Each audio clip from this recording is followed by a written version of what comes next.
Dear learners, welcome back to SWAYAM NPTEL course on Library Automation and Networking. We are in week 4, module 4, lecture number 17, Retrospective Conversion, its need, Pre-Conversion and history. Dear learners, we have discussed much about retrospective conversion, its objectives, scope and the definitions which are given by different eminent scholars. So with that, you understood now that, as whatever the resources available, bibliographic records which are available in print format, so that has to be converted using a standard policy or procedures to a new medium, like wherever we are using the automation procedures. So it is a kind of a prerequisite for automation procedures. Whatever the advancement in technologies we utilize in libraries, this retrospective conversion is very much required. So once it is there in the print format or analog format or non-machine readable format, that has to be converted into a machine readable format. So when we talk about retrospective conversion, the bibliographical details has to be available in a searchable format which can enhance the user experiences, and so that they will be convenient and comfortable using such kind of resources without physically coming to the libraries. So that will be an added advantage when you provide such kind of services to the users, so that the global visibility and the dissemination and the permutations, combinations that can be used for a searching facility will be enhanced. So in this particular session, we will be discussing about the history, how the particular retrospective conversion procedures has been transformed from time to time with the advancement in the computer technologies, information communication technologies, digital technologies, and the latest like artificial intelligence, semantic web, and WWW, etc. So when we talk about this, we need to discuss more about the pre-conversion procedures as well as what is the need for doing this particular retrospective conversion. So we will be discussing in detail all these areas in this particular session.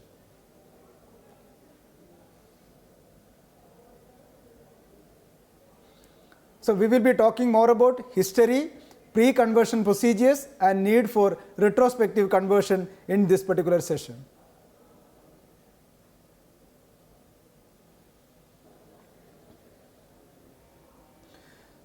So dear learners, as we know that you are converting this from a non-machine readable format to machine readable format, where we use some kind of a standard policies.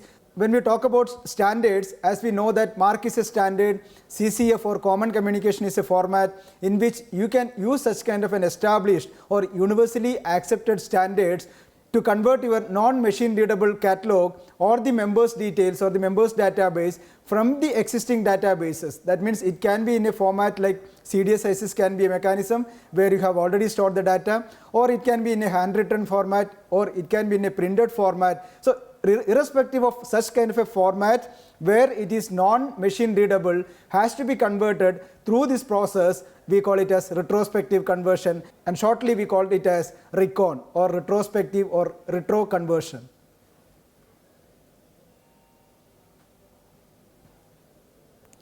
So when we talk about the historical aspects, as we know that this retrospective conversion is advanced with the advancement of information and communication technology. As this revolution happens one side, parallelly the retrospective conversions procedures, standards and the policies also been modified or transformed.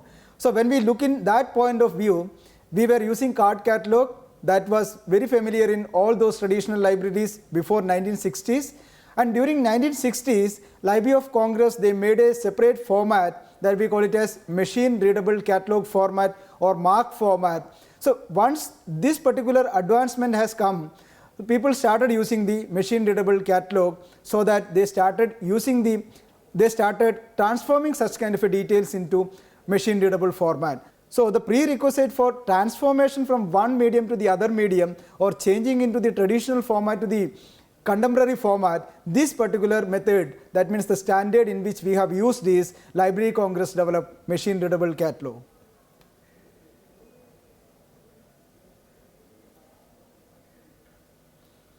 So when we talk about the development during the 20th century or middle of 20th century, Again, people have advancement in the library automation softwares, so they started using integrated library system. So this we have already discussed during the previous classes, how the integrated library systems or how integrated library management systems can perform all the housekeeping operations in a particular library. So with that advancement, people gradually started using integrated library system or automation systems. For that, this is the basic requirement. So we have standards and policy like MARC now, and we have computers to perform the task of automation like integrated library system, where we need to convert the data from a printed format to machine readable format. So when we had these facilities, people gradually started where the history improved in such a way that people embraced information and communication technologies. So the retrospective conversion has been enhanced.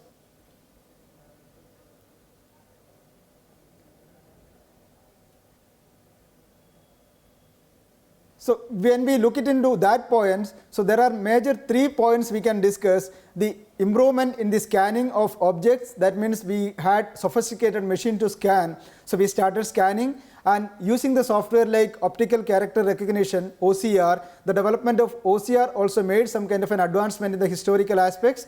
And further, people used electronic resources, as well as they started implementing library automation procedures and adopting integrated library system. So these are all the major areas where we can discuss when we talk about historical growth or the improvements which are happening in the retrospective conversion. Parallelly, there are many such organizations like OCLC. They started providing services to the libraries in which they wanted to create such kind of a databases in a machine readable format. So that conversion has happened with the support of OCLC. Many of the foreign and Indian countries, they started using such kind of a facility to convert their print materials to an online medium.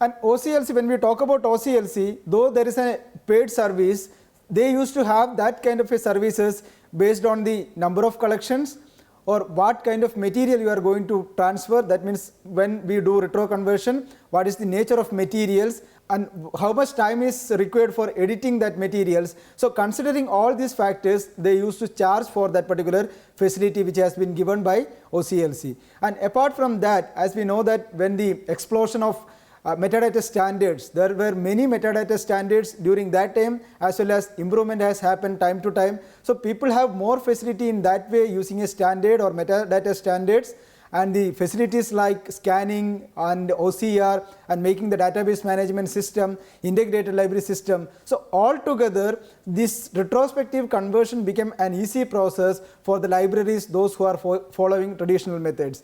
As we have discussed that it is something like which is already for the existing records and not for something is doing new. So whatever you started today with the assistance of automation software, there is no point of doing the retrospective conversion. So whatever you have already pending with the traditional library system in which you followed in a manual system, that only has to be converted. So that process has been fastened, or that process has been considerably improved because of the advancement of information communication technologies, and all such technologies like scanning, integrated library system, automation softwares, database management systems, storage devices, audiovisual materials, etc. So now we will discuss about the pre-conversion issues. As we know that we have discussed that when we go for a retrospective conversion, there is a near requirement of having a complete plan. There is a strategy or proper planning is required when you go for such kind of an activity where you are doing a retrospective conversion using a standard policy and procedures from a non-machine readable catalog to a machine readable catalog. So ultimately the planning should be proper, then you will not be having any issues. So pre-conversion issue is one of the most important issue in that category is planning and then implementing it.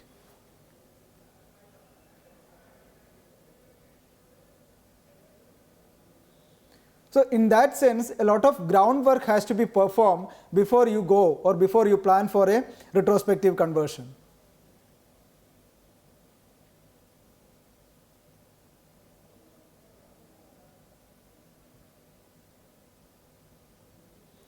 So in order to make such kind of an improvement in the efficiency and the effectiveness of the system, the proper planning should be required.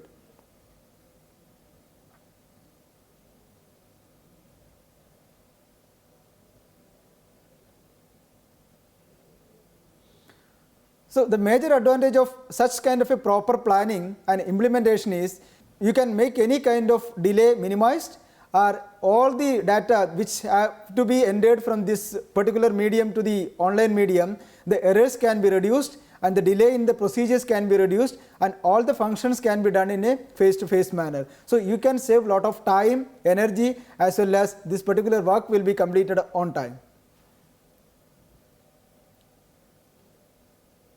From here you can see these are the pre-conversion issues such as defining scope and needs, data analysis and quality assessment, copyright consideration, resource allocation, standard selection and mapping.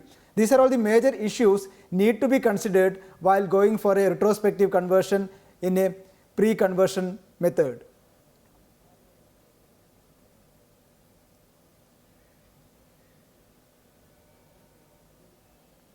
The first point is defining the scope and need of retrospective conversion. In that particular sense, we need to point out there are two major points. So one is what to convert. So that means the material or the collection in which you are going to make a transition or transformation or conversion. So how do we do this? So what kind of material you are going to choose, that could be the first point to be discussed in the scope and needs. Next one is conversion goal. So what you are going to make through this particular retrospective conversion. So what is the real objective? So what is the goal of this particular mechanism where you are going to perform the retrospective conversion?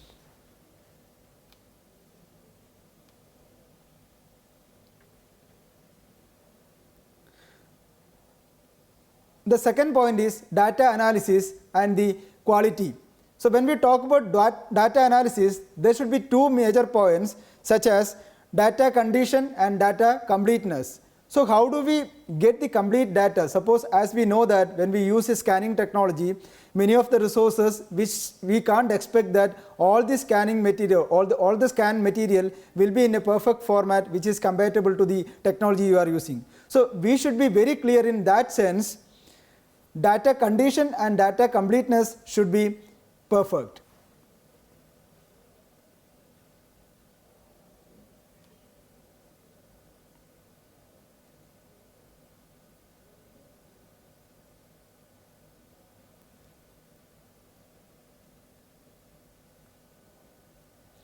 The third point is standard selection and mapping. What do you mean by standard selection? As we know that there are many standards that can be used to feed the data in a machine readable format. So you have to decide which format, which standard you are going to use for recording the data or converting the data from the analog to the digital format. MARC is a universally accepted format where normally libraries use for converting the data from print to online access.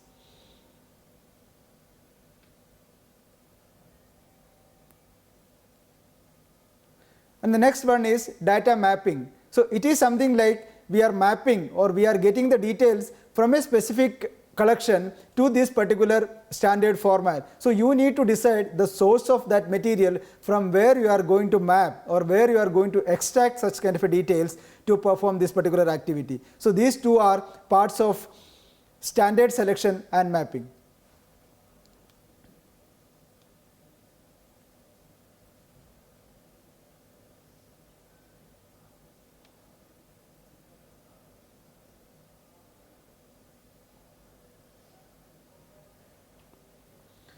The next point is resource allocation. So once you have decided that we will be going for this particular retrospective conversion, then staff, as we know that staff may not be technically sound or they are not technically skilled, that has to be rectified, saying this particular staff has to be given a proper training program. So that you will be able to save a lot of time and their effort will be maximized. So this particular retro conversion will happen in a proper manner. So you need to have resource allocation to whom which work will be given. So this should be having a proper planning. And another sensitive point is copyright. So as we know that many of the materials like rare materials or old materials or materials which are available in manuscripts where the authors or the writers may be anonymous, or if there is a writer or the author, we will not be able to find out the copyright. So these are all the issues which are related to copyright. So the permission or the difficulties or the challenges or any concerns which are related to copyright need to be completely solved before you go for such kind of a retrospective conversion, so that you will not be having any such kind of a legal issues in the future once you convert this particular medium to the online format. So now we understood that what are the history and pre-conversion issues. So now let us discuss what is the need of retrospective conversion. Do we really require retrospective conversion if you are planning to have an automation procedures, or how do we do that? If you really do that, whether it really going to affect or impact the user experience as well as the staff experience. So what is the real need of retrospective conversion? So there are set of points to be discussed in the need, such as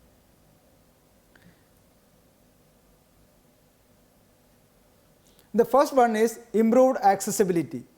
So that means once you have converted this particular medium as an analog form to digital form, the experience which a particular user is going to get for accessing that particular material will be highly enhanced.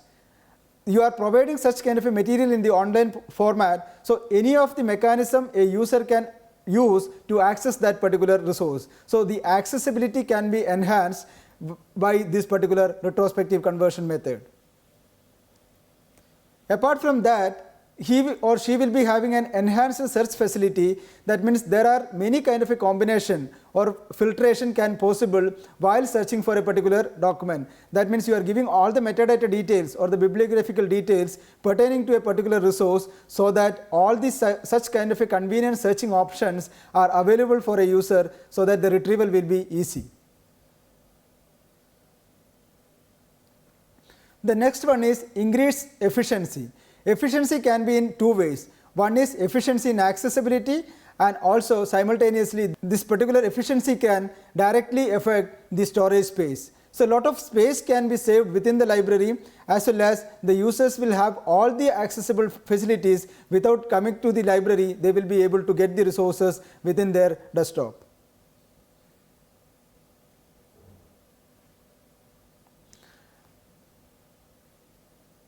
Another point we need to discuss is preservation and longevity.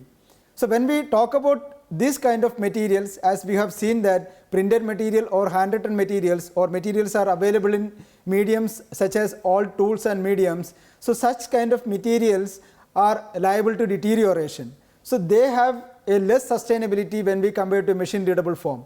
So converting this into print to a machine readable form always enhances its sustainability and the risk of management, as well as you have a facility or you will be having more freedom to discover or rediscover if something has happened to, or any kind of such kind of a disaster happens, the recovery will be easy for you to get from a machine readable form. So it is always having a safeguarding purpose when you convert retrospective conversion, when we do for a print material to online material.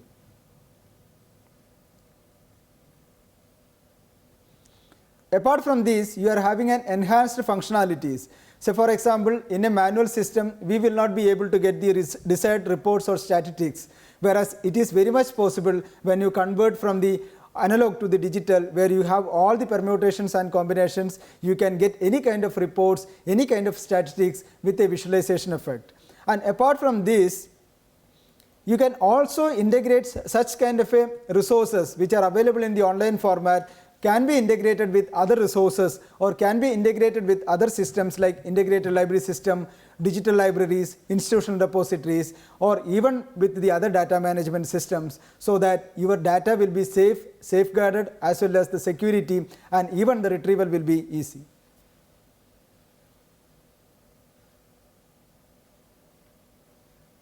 Apart from all these activities, when we talk about need of a retrospective conversion, there are some additional benefits which you are going to get through the retrospective conversion, such as standardization and resource sharing.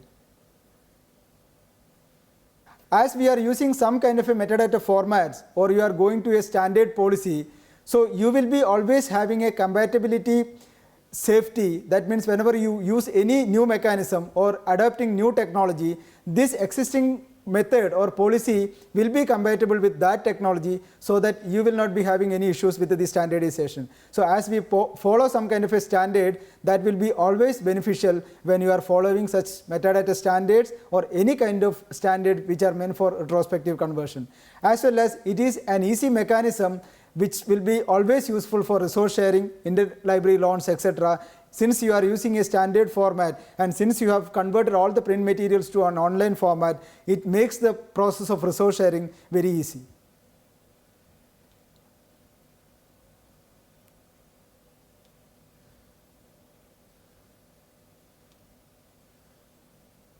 So dear learners, with this let me conclude this particular session of historical aspects, pre-conversion and also need for retrospective conversion, as we know that you are performing such an activity to retrieve all the old materials or all the resources which are in the verge of deterioration or which are having less sustainability, for a better discoverability, for better dissemination, better resource sharing, having a standard formula, having a standard method and procedures and policies, so that all your related activities will be depend on this particular quality of resources which are available or which are converted or which are transformed into a medium, so that you will be able to efficiently use the data for any kind of purposes.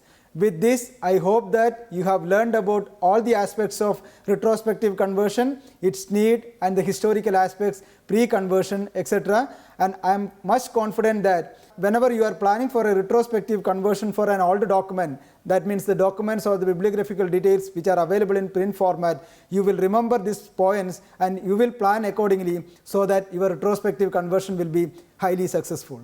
Thank you.